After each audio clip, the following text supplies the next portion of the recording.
കരുണ ദൈവകരുണ എൻ്റെ അന്തരാത്മാവിലേക്ക് ഒഴുകിയിറങ്ങിയ ദൈവകരുണ. Sister ഫൗസ്റ്റീനയുടെ diary.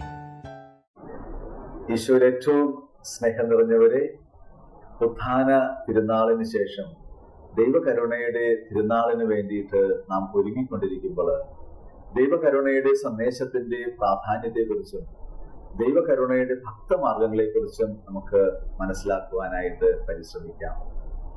ഈശോയുടെ മനുഷ്യാവതാരത്തിന് ശേഷം 2000 വർഷങ്ങൾ പിന്നിടുമ്പോഴാണ്, 2 സഹസ്രാബ്ദങ്ങൾക്ക് ശേഷമാണ് അവിടുത്തെ കരുണയുടെ ആഴങ്ങൾ വെളിപ്പെടുത്തുവാനായിട്ട് അവിടുന്ന് തിരുമനസ്സാവുന്നത്.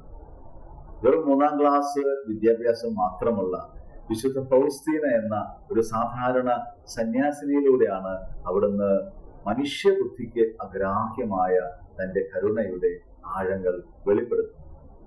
എന്തുകൊണ്ടായിരിക്കാം ഈ കാലഘട്ടം അവിടുന്ന് തിരഞ്ഞെടുക്കുന്നത്? നമ്മൾ ഒന്ന് ചിന്തിച്ചു കഴിഞ്ഞാൽ മനസ്സിലാക്കുവാനായിട്ട് സാധിക്കും.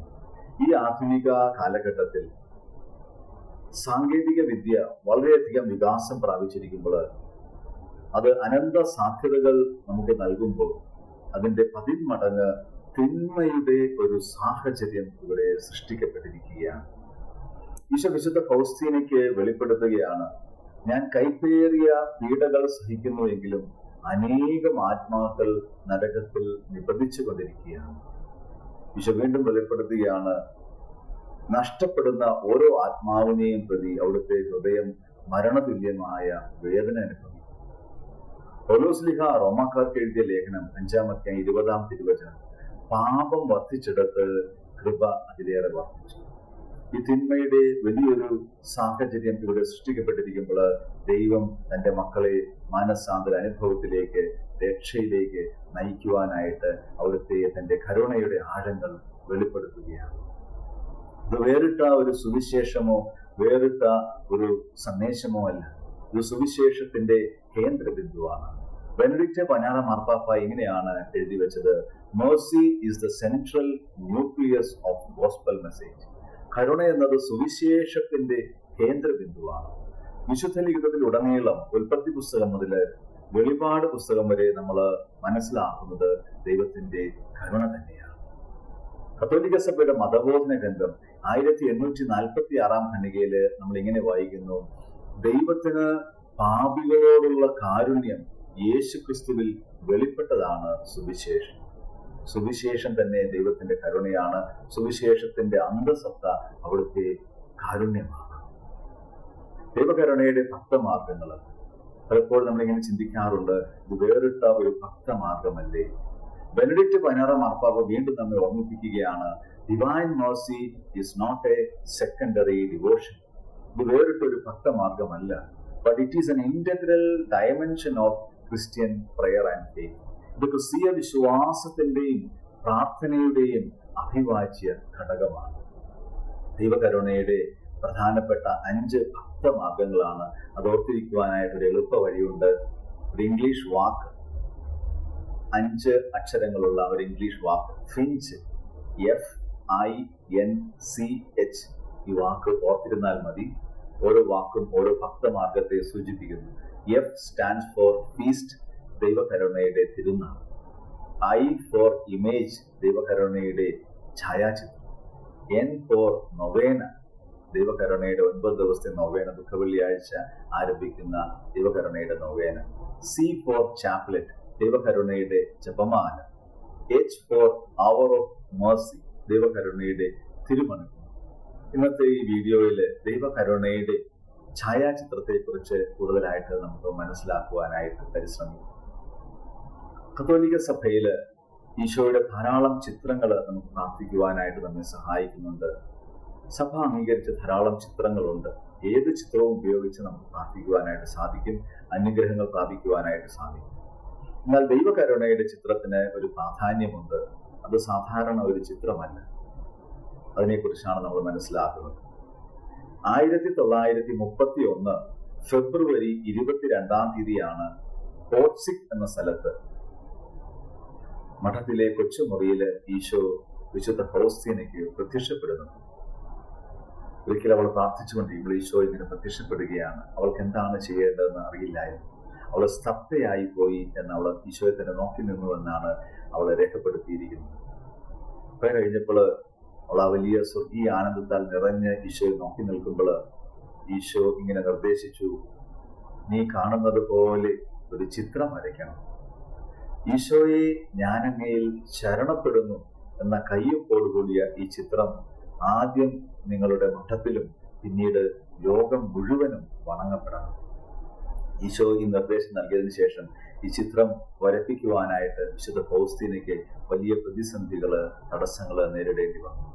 തന്റെ കുമ്പസാരക്കാരനിലൂടെ യുജീൻ കാസിമറോസ്കി എന്ന ചിത്രകാരനിലൂടെയാണ് ദൈവകരുണയുടെ ചിത്രം വരയ്ക്കപ്പെടുന്നത്. 12 തവണ അദ്ദേഹം അതിനുവേണ്ടി പരിശ്രമിച്ചതിന് ശേഷമാണ് ഇന്ന് കാണുന്നത് പോലെ ദൈവകരുണയുടെ ചിത്രം അവൾക്ക് ലഭിക്കുന്നത്. ചിത്രം കണ്ടു കഴിഞ്ഞപ്പോൾ അവൾക്ക് വളരെ സങ്കടമായി. ഈശോയോട് അവൾ പരാതിപ്പെടുകയാണ്, ഈശോയെ, അങ്ങ് സുന്ദരനായിരിക്കുന്നത് പോലെ ആർക്കാണ് അങ്ങയെ വരയ്ക്കുവാൻ സാധിക്കും? ഈശോ അവളെ ആശ്വസിപ്പിക്കുകയാണ്. ഈശോ പറയുകയാണ്, ഈ ബ്രഷിന്റെയോ നിറത്തിന്റെയോ ഒന്നും ഭംഗിയിലല്ല, ഈ ചിത്രത്തിന്റെ മഹത്വം എൻ്റെ കൃപയിലാണ്. നമ്മുടെ ധാരാളം കൃപകള് ഈശോ ഈ ചിത്രത്തിലൂടെ വാഗ്ദാനം ചെയ്യുകയാണ്. വിശുദ്ധ ഫൗസ്തീന ഡയറിയിലെ 47, 48 എന്നുള്ള ഖണ്ഡികകളിൽ നമ്മൾ മനസ്സിലാക്കുവാനായിട്ട് സാധിക്കും.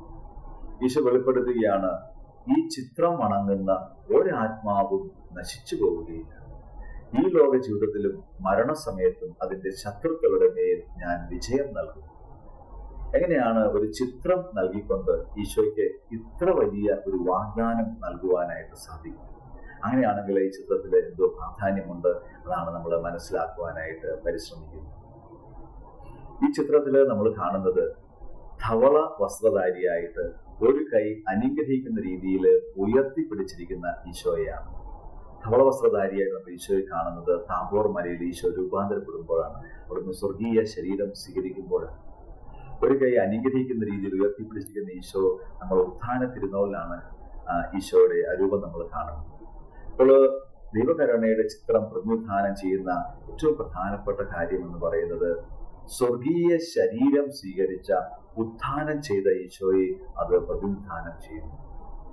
അതുപോലെ തന്നെ ഈശോയുടെ ഹൃദയഭാഗത്തുനിന്ന് ബഹിർഗമിക്കുന്ന ചുവപ്പും മങ്ങിയതുമായിട്ടുള്ള പ്രകാശരശ്മികൾ.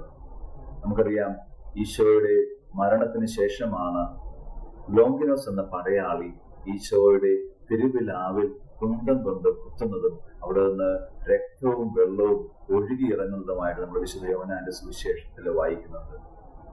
രണ്ടാമത്തെ പ്രധാനപ്പെട്ട കാര്യം ഈ ചിത്രം പ്രതിനിധാനം ചെയ്യുന്നത് ഈശോയുടെ പീഡാസഹനവും കുരിശുമരണവുമാണ്. നോക്കുക, ഈശോയുടെ പെസഹ രഹസ്യങ്ങളുടെ യോഗ്യത, അവിടുത്തെ പീഡാസഹനത്തിന്റെയും കുരിശുമരണത്തിന്റെയും ഉത്ഥാനത്തിന്റെയും യോഗ്യത അവിടുന്ന് ഒരു ചിത്രത്തിൽ ഉൾക്കൊള്ളിച്ചുകൊണ്ട് ഈശോ വെളിപ്പെടുത്തുകയാണ്, ഈ ചിത്രം വണങ്ങുന്ന ഒരാത്മാവും നശിച്ചു പോവുകയില്ല. ചുവപ്പ് പ്രകാശരശ്മി, ഈശോയുടെ തിരുഹൃദയത്തിൽ നിന്ന് ഒഴുകിയിറങ്ങിയ തിരുരക്തം, പുതിയ ഉടമ്പടിയുടെ രക്തം, ആത്മാക്കളുടെ ജീവനായ, നമ്മെ വീണ്ടെടുത്ത് നമ്മെ വിലയ്ക്ക് വാങ്ങിയ പുതിയ ഉടമ്പടിയുടെ രക്തം. അത് മറ്റൊന്നുമല്ല, അത് ദിവ്യ കാരുണ്യമാണ്, പരിശുദ്ധ കുർബാനയാണ്. മങ്ങിയ പ്രകാശരശ്മി, ഈശോയുടെ തിരുഹൃദയത്തിൽ ഒഴുകിയിറങ്ങിയ തിരുജലം പരിശുദ്ധാത്മാവിനെയാണ് സൂചിപ്പിക്കുന്നത്. മാമോദീസയിലൂടെയും കുമ്പസാരത്തിലൂടെയും നമ്മെ വിശുദ്ധീകരിക്കുന്ന, പവിത്രീകരിക്കുന്ന പരിശുദ്ധാത്മാവിനെയാണ് സൂചിപ്പിക്കുന്നത്. നോക്കുക, ഈ ചിത്രം നമ്മെ കൊണ്ടുചെന്നെത്തിച്ചിരിക്കുന്നത് പരിശുദ്ധ കുദാശകളിലേക്കാണ്, വിശുദ്ധ കുമ്പസാരത്തിലേക്കും പരിശുദ്ധ കുർബാനയിലേക്കുമാണ്. അതുകൊണ്ടാണ് ഇത് വേറിട്ട ഒരു ഭക്തമാർഗം ആയി നമുക്കിതിനെ കാണുവാനായിട്ട് സാധിക്കും. ഈശോയുടെ പെസഹ രഹസ്യങ്ങളിലാണ് അടിസ്ഥാനപ്പെടുത്തിയിരിക്കുന്നത്. നമ്മൾ ഈ ചിത്രം ഒരു കറുത്ത പ്രതലത്തിലാണ് നമ്മൾ അത് വരയ്ക്കപ്പെട്ടിരിക്കുന്നത്. അന്ധകാരം നിറഞ്ഞ ഈ ലോകത്തിൽ പ്രകാശമായി കടന്നു വന്ന ഈശോയുടെ ഒരു പാദം മുന്നോട്ട് വെച്ചിരിക്കുന്നതാണ് നമ്മൾ കാണുന്നുണ്ട്. അവിടുന്ന് നമ്മുടെ ഹൃദയങ്ങളിലേക്ക് കരുണയുടെ രാജാവായിട്ട് കടന്നു വരുവാനായിട്ട് ആഗ്രഹിക്കുകയാണ്. ചിത്രത്തിന് ധാരാളം പ്രത്യേകതകളുണ്ട്. ഈശോ 327 ഖണ്ഡികയിലും 26 ഖണ്ഡികയിലും ഈശോ ഇങ്ങനെ വെളിപ്പെടുത്തുകയാണ്, ഈ ചിത്രത്തിലെ നോട്ടം കുരിശിലെ എൻ്റെ നോട്ടം പോലെയാണ്. തീർച്ചയായിട്ടും ഈ യുജീൻ കാസിമറോസ്കി വരച്ച ഈ ചിത്രത്തില് ചിത്രത്തിലെ നോട്ടം, കണ്ണുകൾ നമ്മൾ കാണുമ്പോൾ കുരിശിൽ കിടന്നുകൊണ്ട് ഈശോ നോക്കുന്നത് പോലെ തന്നെയാണ്. അതിനൊരു ആത്മീയ അർത്ഥം കൂടിയുണ്ട്. കുരിശിൽ കിടന്നുകൊണ്ട് മാനവകുലത്തെ അവിടുന്ന് കരുണയോടെ വീക്ഷിക്കുകയാണ്. ഈശോ വീണ്ടും വെളിപ്പെടുത്തുകയാണ്, കരുണയുടെ ഉറവിടത്തിൽ നിന്ന് കൃപ സ്വീകരിക്കാനുള്ള ഒരു പാത്രമാണ് ഞാൻ മനുഷ്യർക്ക് നൽകുന്നത്. അത് ഈശോയെ ഞാൻ അങ്ങയിൽ ശരണപ്പെടുന്നു എന്ന കയ്യൊപ്പോടുകൂടിയ ഈ ഛായാചിത്രമാണ്. കരുണയുടെ ഉറവിടം പറയുമ്പോൾ ദൈവത്തിൽ നിന്ന് കൃപ കരുണയുടെ ഉറവിടം ദൈവമാണ്. ദൈവത്തിന് കൃപ സ്വീകരിക്കുവാനായിട്ട് മനുഷ്യകുലത്തിന് നൽകിയിരിക്കുന്ന ഒരു പാത്രമാണ് ദൈവകരുണയുടെ ഛായാചിത്രം. ധാരാളം വാഗ്ദാനങ്ങളുള്ള, അനുഗ്രഹങ്ങളുള്ള, അവിടുത്തെ പെസഹ രഹസ്യങ്ങളുടെ, അവിടുത്തെ പരിശുദ്ധ ബലിയുടെ യോഗ്യത അവിടുന്ന് ഈ ചിത്രത്തിൽ ഉൾക്കൊള്ളിച്ചുകൊണ്ട് ലോകത്തിലുള്ള എല്ലാ ആത്മാക്കളും രക്ഷ പ്രാപിക്കണമെന്നുള്ള അവിടുത്തെ അദമ്യമായ ആഗ്രഹത്തിൽ അവിടുന്ന് ഇതാ നമ്മോട് ആഹ്വാനം ചെയ്യുന്നു. ഈ ചിത്രം വണങ്ങുന്ന ഒരു ആത്മാവും നശിച്ചു പോകുകയും നമ്മൾ ഈ ചിത്രം സാധിക്കുന്നിടത്തോളം എല്ലായിടത്തേക്കും എത്തിക്കുവാനായിട്ട്, ഓരോ കുടുംബങ്ങളിലും പ്രതീക്ഷിക്കപ്പെടുവാനായിട്ട്, അവിടുത്തെ വാഗ്ദാനം സ്വീകരിക്കുവാനായിട്ട്, അവിടെ രക്ഷാകര പ്രസാദവരത്തിന്റെ യോഗ്യതകൾ സ്വീകരിക്കുവാനായിട്ട് നമുക്ക് പ്രചോദിപ്പിക്കാം. ദൈവം എല്ലാവരെയും സമർത്ഥമായിട്ട് അനുഗ്രഹിക്കട്ടെ. ആമേൻ. ഈശോ മിശിഹായ്ക്ക് സ്തുതിയായിരിക്കട്ടെ.